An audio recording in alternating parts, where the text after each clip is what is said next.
unreassuring as 45 is, it says, in a vacuum, a case can be made that killing Soleimani might de-escalate conflict with Iran.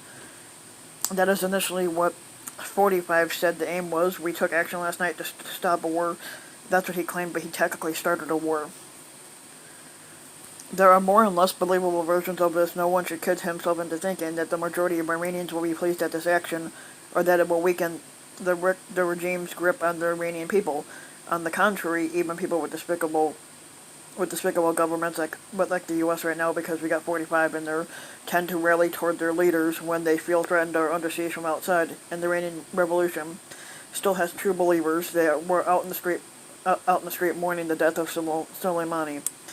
The case for doing what 45 did revolves around the United States need to punish those who inflict death and damage on its people, hopefully while achieving tactical and strategic ends that are greater than the cost of action. Soleimani was Iran's indispensable man whose Quds force and its proxies were constantly harassing American clients and even Americans in the region.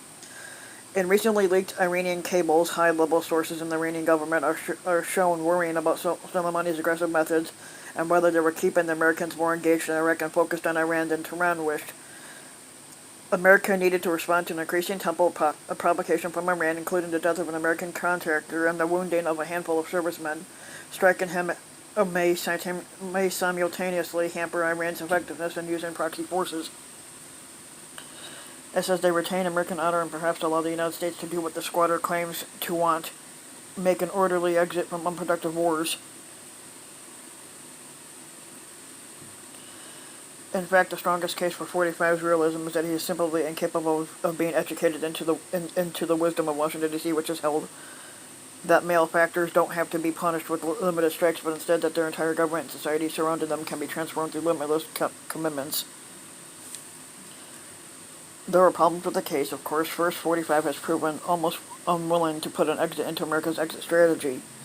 Second, the collateral damage to our relationship with Iraq is already coming in, with members of the Iraqi parliament already threatening to withdraw their consent from our continued presence.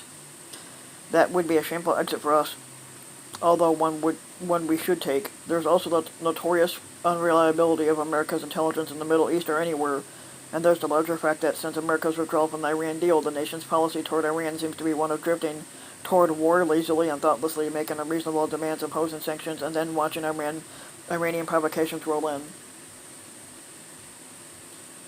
But most importantly, we don't live in a vacuum, and perhaps you've noticed that since the news of this assassination broke, the squatter has sounded out of his mind. He has returned to his ideal of vandalism, blasphemy, and outrageous strategy, contradicting his own Secretary of State. 45 promised that the United States would respond to further Iranian provocation by deliberately bombing cultural sites in Iran, which is a war crime.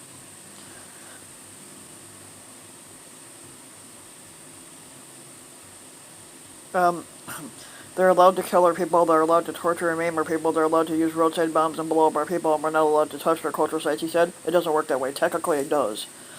I said, you're not allowed to touch their cultural sites because it's a war crime if you do.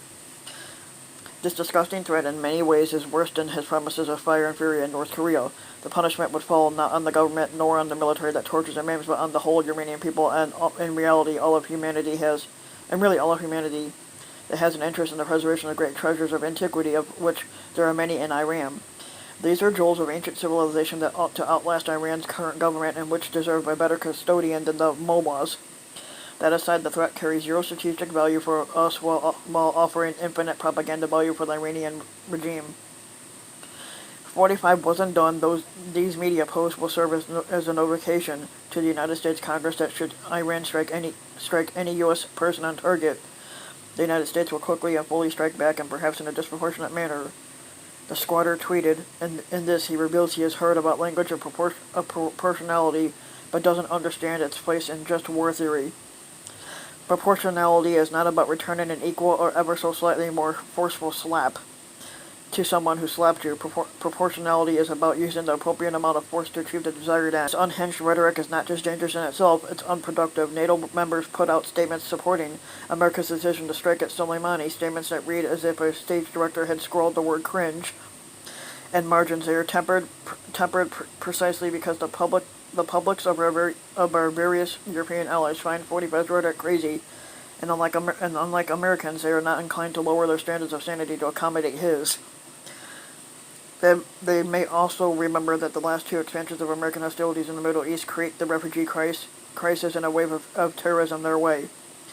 If 45 wants their allies and the American public to back his Iran strategy, he needs to show that he has one and has to pursue it in a mode that doesn't look like a tantrum, which is impossible for that to happen.